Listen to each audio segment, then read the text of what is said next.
Hello everyone, welcome back to our YouTube channel. So guys, आज की class में हम लोग पढ़ने वाले हैं बैक्टीरियोफेज के बारे में। इससे प्रीवियस क्लास में हम लोगों ने पढ़ा था वीरोइड के रेप्लिकेशन के बारे में।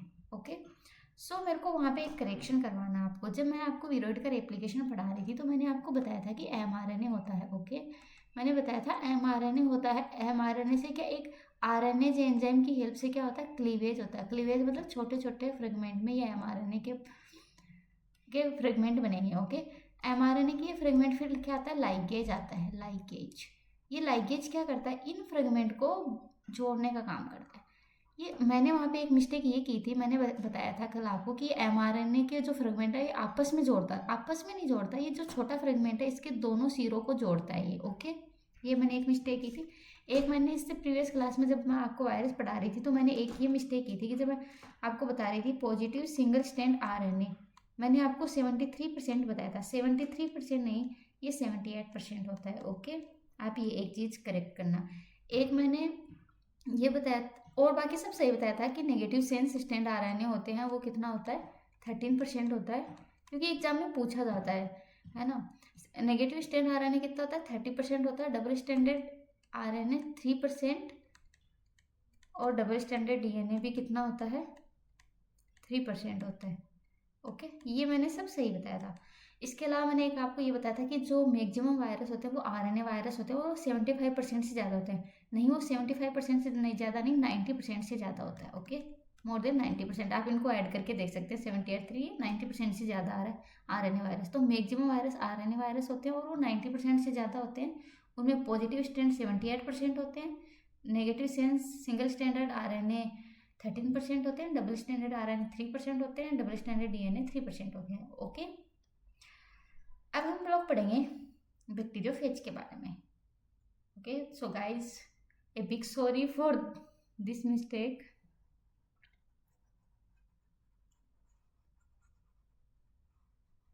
बैक्टीरियोफेज क्या होते हैं? बैक्टीरियोफेज भी वायरस ही होते हैं, ऐसे वायरस जो बैक्टीरिया को इन्फेक्ट करते हैं।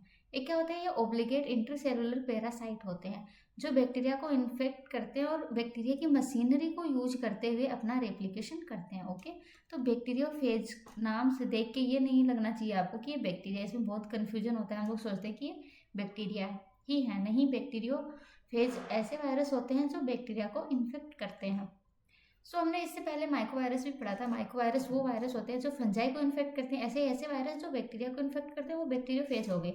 फेज का मतलब होता है खाना किसी चीज को। Okay, phage are estimated to be the most widely distributed and diverse entity in the biosphere. तो फेज क्या है, मोस्ट वाइडली डिस्ट्रीब्यूटेड है और डाइवर्स इंटिटीज हैं इन द बायोस्फीयर में।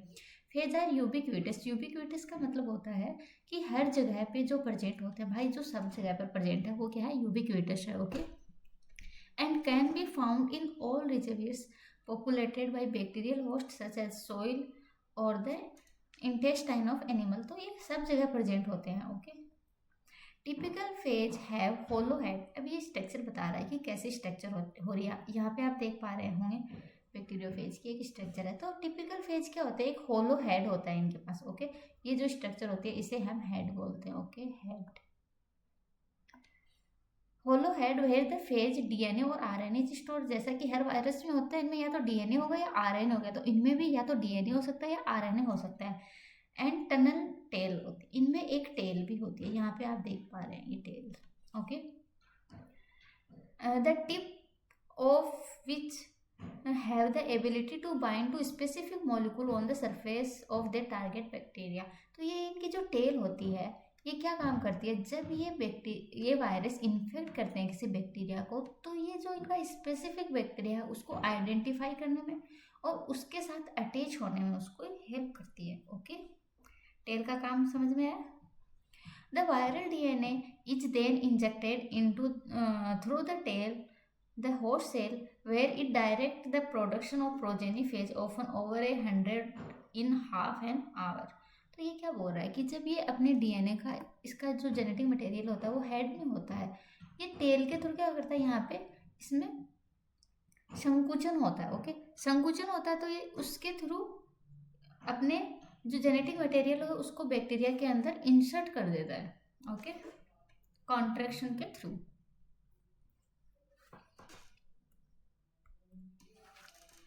नेक्स्ट बात कर रहा है कि कंपोजिशन ऑफ बैक्टीरियोफेज। बैक्टीरियोफेज का कंपोजिशन क्या होता है? बैक्टीरियोफेज में contain nucleic acid and protein. Same जो बैक्टीरियोफेज भी वायरस ही तो है, तो जो वायरस का कंटेन करते हैं वही ये बैक्टीरियोफेज कंटेन करेंगे। क्या? Nucleic acid and protein. Depending upon the phage the nucleic acid can be either DNA और RNA but not both and it can exist in various form. तो डिपेंडिंग ऑन फेज ये या तो DNA हो सकते हैं या आरएनए हो सकते हैं, बट दोनों कभी भी नहीं होंगे। अब ये फेज भी अलग होते हैं। सबसे ज़्यादा जो फेज यूज करते हैं ना, T4 फेज, ये बेटा इसका नाम है कि T4 बैक्टीरियोफेज। ओके, ये सबसे ज़्यादा यूज में लिया जाने वाला फेज है bacteriophage. Bacteriophage come in many different size and shape. ये डिफरेंट साइज और शेप के होते हैं। The basic structure feature of bacteriophage is T4। तो जो बेसिक स्ट्रक्चर जो हम पढ़ते हैं वो बैक्टीरियोफेज T4 है। इस पर सबसे ज़्यादा स्टडी भी की गई है। साइज की बात कर रहा है कि T4 बैक्टीरियोफेज की साइज क्या होता है? ये लार्जेस्ट फेज है। ओके, क्या है? लार्जेस्ट फेज है। It is approximately 200 nanometer long होते हैं एंड एट 200 नैनोमीटर वाइड होते हैं। Most phage range in size 24 to 200 nanometer in length. Okay, जो मोस्टली बैक्टीरियोफेज होते हैं वो 24 से लेकर के 200 नैनोमीटर तक होते हैं, और ये जो T4 है ये लार्जेस्ट है। ओके, तो आपको इतना याद रखना है, ये लार्जेस्ट है। साइज की ये रेंज याद रख सकते हो आप। ओके, हेड और कैप्सिड की बात हमने की, तो क्या बोल रहा है कि all phase contain head structure which can very in size and shape. सबका हेड की साइज भी अलग होती है और शेप भी अलग होती है। Some are icosahedral. कुछ क्या होते हैं बेटा? आइकोसाहेड्रल होते हैं जो 20 जिनमें 20 साइड्स होती हैं। Other are filamentous. कुछ क्या होते हैं? फिलामेंटस होते हैं। जब हम ऐसी बात करते हैं ना, ऐसी स्ट्रक्चर को हम बोलते हैं आइकोसाहेड्रल। ओके, फिलामेंटस मतलब ऐसी स्ट्रक्चर, फिलामेंट के जैसी स्ट्रक्चर होगी, रोड के जैसी स्ट्रक्चर होगी। द हेड और capsid is compose of many copies of one or more different protein. इसके बाद हमने बात की कैप्सिड। तो कैप्सिड किसकी बनी होती है? प्रोटीन की बनी होती है। Inside the head is found the nucleic acid. Inside the head क्या होता है? न्यूक्लिक एसिड प्रेजेंट होता है। The head act as protective covering for the nucleic acid. जो इसका हेड है वो प्रोटेक्टिंग कवरिंग होता है किसके लिए? न्यूक्लिक एसिड के लिए। फिर हम बात करते हैं टेल की। Many but not all phage tail attach to the phage head. ठीक है, बहुत सारे बैक्टीरिया में टेल होती है, लेकिन ऐसा नहीं है कि सब में हो। The tail is a hollow tube through which the nucleic acid pass during infection. सब क्या करता है? बैक्टीरिया वायरस इन्फेक्ट करता है या बैक्टीरियोफेज इन्फेक्ट करते हैं, तो वो टेल के थ्रू अपने न्यूक्लिक एसिड को क्या करते हैं? ट्रांसफर करते हैं। ओके, जो in the more complex phases like T4, the tail is surrounded by the contractile sheath। तो मैंने आपको बताया कि इनमें कॉन्ट्रैक्शन होता है जब ये अपने न्यूक्लिक एसिड को ट्रांसफर करते हैं बैक्टीरिया में, तो इसमें कॉन्ट्रैक्टाइल शीथ होती है। ये सब में नहीं होती, लेकिन जो कॉम्प्लेक्स फेज होते हैं उनमें प्रेजेंट होती है, जैसे कि T4 में प्रेजेंट होती है। Which contracts during infection of the bacterium base plate and one or more tail fibre attach to it. Okay, तो यहाँ पे देखिए ये क्या है? ये टेल फाइबर है। ओके, यहाँ पर ये जो प्लेट आप देख रहे हैं ये क्या है? ये बेस प्लेट होती है। तो यहाँ पर वो प्रोटीन जो कॉन्ट्रैक्टाइल प्रोटीन है वो प्रेजेंट होती है, जो इसकी टेल फाइबर को हेल्प करती है। ओके, नेक्स्ट बोल रहे थे base plate and tail fibre are involve in the binding to the phage to the bacterial cell. तो ये जो टेल फाइबर है और बेस प्लेट है ये क्या उसके बाइंड करने में हेल्प करती है, ये हमने देख लिया है। यहाँ पे आप देख पा रहे हैं कि ये क्या होती है? इसका हेड और कैप्सिड होता है। ओके, ये क्या होती है? इसको टेल बोलते हैं। यहाँ पे कॉन्ट्रैक्टाइल शीथ हो गई। ओके, ये क्या हो गई? इसकी बेस प्लेट हो गई। ये क्या हो गया? टेल फाइबर हो गया। अब आपको सारी चीज़ें समझ में आई। हेड ये होता है, टेल ये होती है, और टेल में क्या होती है? कॉन्ट्रैक्टाइल शीथ प्रेजेंट होती है जो इसको कॉन्ट्रैक्ट करने में हेल्प करती है। अब ये न्यूक्लिक एसिड क्या होता है? इसके थ्रू ऐसे ट्रांसफर होता है यहाँ से, ये बैक्टीरिया से अटैच करने में हेल्प करेगी। ठीक है, बेस प्लेट भी अटैच में ही हेल्प आती है। कॉन्ट्रैक्शन होगा तो ये न्यूक्लिक एसिड यहाँ से, ये मान लीजिए बैक्टीरियल सेल है।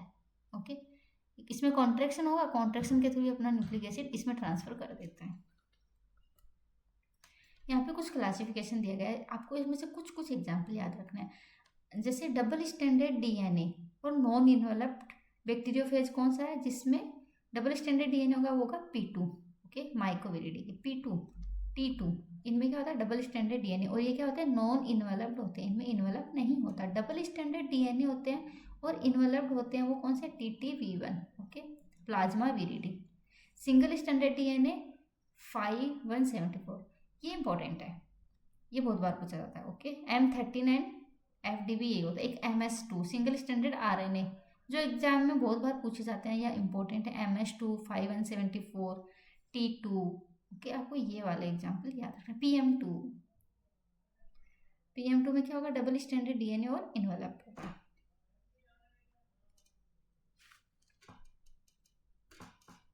अब हम बात करते हैं जैसे वायरस बैक्टीरियोफेज होते हैं, ये क्या इन्फेक्ट करते हैं तो उनमें दो साइकिल होती है, एक लाइसिस साइकिल होती है, एक लाइसोजेनिक साइकिल होती है।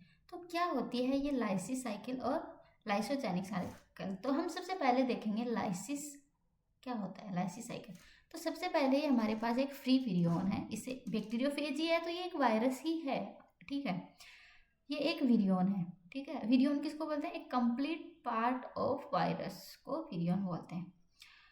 फिर क्या होगा, एडजॉर्प्शन होगा। देख, एक तो होता है एब्जॉर्प्शन, एक होता है एडजॉर्प्शन। एडजॉर्प्शन का मतलब होता है सरफेस पे अटैच होना और एब्जॉर्प्शन का मतलब होता है सरफेस के अंदर जाना। ओके, तो एडजॉर्प्शन का मतलब होता है सरफेस पे अटैच होना, तो ये यहाँ पे जाएगा सरफेस पे अटैच होगा अपना जो जेनेटिक मटेरियल है उसको बैक्टीरिया के अंदर इंसर्ट कर देगा। ये T4 बैक्टीरियोफेज था, T4 बैक्टीरियोफेज का डीएनए बैक्टीरिया के अंदर आ चुका है, ठीक है। ये ई कोलाई बैक्टीरिया है, हमने अभी देखा ये ई कोलाई का क्रोमोसोम है। अब क्या होगा, अब ये इसके अंदर चला गया। अब वायरस के पास तो खुद का तो कुछ है नहीं, ये होस्ट की मशीनरी की यूज करते हैं, तो ये इस बैक्टीरिया की मशीनरी का यूज करेंगे। फिर आरएनए पॉलीमरेज की हेल्प से पहले ये अपना रेप्लिकेशन करेंगे। ओके, और इधर से ये अपनी प्रोटीन बनाएंगे। एक साइड में प्रोटीन बनती रहेगी और एक साइड में वायरस का रेप्लिकेशन होता रहेगा, दोनों प्रोसेस साथ साथ में चलती हैं। फिर ये जो वायरस की प्रोटीन बनी है और ये जो डीएनए बन रहा है, ये डीएनए रेप्लिकेट, इस डायग्राम में आप देख रहे हैं कि डीएनए बन गए हैं बहुत सारे। यहाँ पे एक डीएनए आया था और इसे देखिए कितनी सारी कॉपी बन गई, ठीक है। इधर ये देखिए mRNA से दिखा रहा है कि ये इसकी बड़ी यूनिट छोटी यूनिट बना करके प्रोटीन सिंथेसिस हो रहा है, तो ये प्रोटीन बन गई है इधर, ठीक है। बहुत सारे इंडिपेंडेंटली क्या करते हैं, रेप्लिकेट करते रहते हैं। फिर ये जो प्रोटीन और डीएनए है ये आपस में असेंबली होगी, इनकी असेंबली हो जाएगी। असेंबली होकर के नया विरियन पार्टिकल बना लेंगे। ये एक नया वायरस पहले एक ने इंसर्ट किया था, यहाँ पर देखिए आप नया विरियन। अब ऐसे जब बहुत सारी इनकी अमाउंट हो जाएगी सेल में, तो सेल क्या होती है, ब्रस्ट आउट होती है। ब्रस्ट आउट होती है तो इसे हम बोलते हैं सेल का लाइसिस होना, ठीक है, और डेथ होना। तो समझ में आई आपको सारी चीज़ें। सबसे पहले क्या होगा, स्टेप पूछे जाते हैं इसमें। सबसे पहले होगा एडजॉर्प्शन, मतलब बैक्टीरिया की सरफेस पे ऐड होगा। उसके बाद T4 डीएनए को इंसर्ट कर देगा उसके अंदर। फिर क्या होगा, expression of viral early protein. जो वायरल अर्ली प्रोटीन है उनका एक्सप्रेस होगा, ये प्रोटीन बनेगी। वायरल प्रोटीन के बाद क्या होगा, डीएनए का रेप्लिकेशन होगा। Replication of viral DNA, expression of viral late protein, और इसके बाद वायरल लेट प्रोटीन बनेगी और वायरल डीएनए का रेप्लिकेशन होगा। उसके बाद इनकी असेंबली होगी, मतलब ये जो डीएनए बन रहा है और ये प्रोटीन है, इनका आपस में ये असेंबल हो जाएंगे। ओके, बाइंड हो जाएंगे एक दूसरे के साथ और नए विरियन पार्टिकल बना लेंगे। इसे हम बोलते हैं लाइसिस। अब एक होती है लाइसोजेनिक, ये बहुत इंपॉर्टेंट है, हर एग्जाम में पूछा जाता है ना, लाइसिस लाइसोजेनिक क्या होते हैं, तो आपको याद रखना है ये चीज़ें। लाइसोजेनिक साइकिल, लाइसोजेनिक साइकिल में क्या होगा, अटैचमेंट होगा, सेम, ठीक है। फेज आया, अटैचमेंट हुआ बैक्टीरिया की सेल में। ओके, ये बैक्टीरियल क्रोमोसोम है, समझ में आया। फिर ये बैक्टीरिया क्या करेगा, एंट्री होगी, ये बैक्टीरिया का डीएनए ये इसके अंदर आ गया और वायरस का DNA, I am sorry, virus का डीएनए इसके अंदर इंटर कर गया और ये बैक्टीरिया का डीएनए इसमें पहले से है। अब क्या होगा, उसमें ये डीएनए फ्री था, अलग से ही रेप्लिकेट कर रहा था। इसमें ये क्या करेगा, जो वायरस का डीएनए है ये बैक्टीरिया के डीएनए के साथ इंटीग्रेट हो जाएगा। ये अलग से रेप्लिकेट नहीं करेगा, कि इसके डीएनए के साथ ऐड हो गया। अब बैक्टीरिया को समझ में नहीं आ रहा, वो तो अपना जब रेप्लिकेशन कर रहा है उसके साथ साथ इसने वायरस का भी रेप्लिकेशन कर दिया। ओके, वायरस के डीएनए को भी रेप्लिकेट कर दिया। तो जब बैक्टीरिया के डीएनए के साथ वायरस का डीएनए अटैच हो जाता है, इस कंडीशन को हम बोलते हैं प्रोफेज। क्या बोलते हैं, प्रोफेज, प्रोफेज। ओके, ये पूछा जाता है। इसमें इंडिपेंडेंटली साइकिल नहीं चलेगी, ये बैक्टीरिया के डीएनए के साथ ही अटैच हो गया, ये प्रोफेज बन गया। अब जैसे जैसे बैक्टीरिया मल्टीप्लाई करेगा, बैक्टीरिया मल्टीप्लाई किसके थ्रू करता है, सेल डिवीजन के थ्रू, वैसे वैसे इसका भी मल्टीप्लाई होता रहेगा, ठीक है। अब ये एक में तो एक ही रहेगा, ठीक है, जैसे बैक्टीरिया ने डिवाइड किया, एक से 2 सेल बन गई, ठीक है। अब ये दोनों सेल अलग अलग हो जाएंगे, फिर उसमें एक ही रहा, मतलब इनका अमाउंट बहुत ज़्यादा नहीं होता है, तो इससे सेल मरती नहीं है, बस ये इसके साथ अटैच रहता है और बार बार रेप्लिकेट होता रहता है। प्रोफेज एग्जिस्ट क्रोमोजोम, तो यहाँ पे फिर क्या होगा, वो टाइम तक ये चलता है। कुछ टाइम के बाद में क्या होता है कि जो कभी कभी ऐसा हो जाता है, जो इसके साथ अटैच था ये अलग हो जाता है रेंडमली, बहुत साइकिल के बाद रेंडमली ये अलग हो जाएगा वापस। अब ये अलग होगा तो यहाँ से लाइटिक साइकिल चल जाएगी वापस। लाइटिक साइकिल कैसे, ये इंडिपेंडेंटली रेप्लिकेट करेगा, वापस से बहुत सारे डीएनए बनाएगा, साथ में प्रोटीन भी बनेगी, ये इसी बैक्टीरिया की हेल्प से प्रोटीन बनाएगा, ये उनकी असेंबली होगी, और फिर सेम जो हमने लाइटिक साइकिल में पढ़ा था वही चलेगा। तो समझ में आया कि उसमें क्या हो रहा था, यहाँ पे क्या हो रहा था, जो डीएनए है वो इसके साथ बाइंड नहीं हो रहा था, इंडिपेंडेंटली रेप्लिकेट कर रहा था होस्ट के एंजाइम्स का यूज करते हुए और उसकी मशीनरी का यूज करते हुए। प्रोटीन भी अलग से बन रही थी, लास्ट में वो एक साथ बहुत सारे विरियन बन रहे थे जिससे सेल ब्रस्ट हो जा रही थी। यहाँ पे सेल ब्रस्ट होने जैसा कोई सीन नहीं है, यहाँ पर वो बैक्टीरिया की डीएनए के साथ ही अटैच हो गया। अब जैसे ही सेल डिवाइड करेगी वो भी डिवाइड होता रहेगा, एक सेल से 2 सेल बनती है, आपको पता है बैक्टीरिया में बाइनरी फ्यूजन होता है, बाइनरी फ्यूजन से एक सेल से 2 सेल बनेगी, तो ये डीएनए भी इसके साथ चला गया, एक इसमें चला गया, ओके। फिर कुछ टाइम या बहुत टाइम के बाद में क्या होता है, ये अलग हो जाता है कई बार, तो फिर लाइटिक साइकिल चल जाती है, फिर सेम यही प्रोसेस होगी कि हाँ ये डीएनए आ गया, अब अलग हो गया, ये डीएनए बनेगा, प्रोटीन बनेगी, फिर विरियन बनेगा, okay.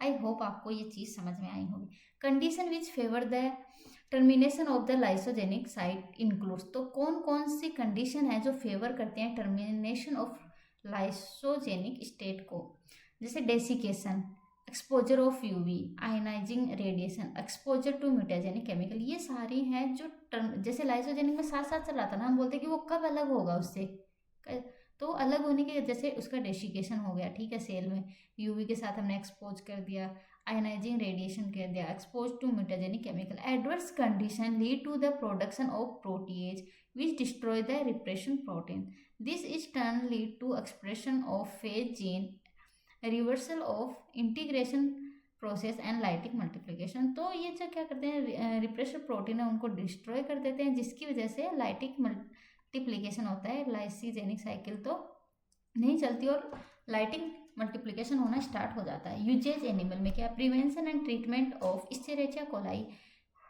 Acute diarrhoea, okay, prevention of skin graft due to Pseudomonas aeruginosa, okay. ये आपके लिए इतना तो नहीं पूछा जाता है, इम्पोर्ट एग्जाम्पल है, आप याद रख सकते हैं। ह्यूमन क्या है, tropical treatment of skin bacteria infection mainly due to Pseudomonas aeruginosa और स्टेफाइलोकोकस ऑरेंस के treatment of cholera, lungs infection and chronic disorders, okay. फिर है सैटेलाइट वायरस। सैटेलाइट वायरस क्या होते हैं, तो ये हम लोग नेक्स्ट क्लास में करेंगे, ओके। तो thank you for watching, like share and subscribe our channel. अगर आपका कोई डाउट हो तो आप पूछ सकते हैं।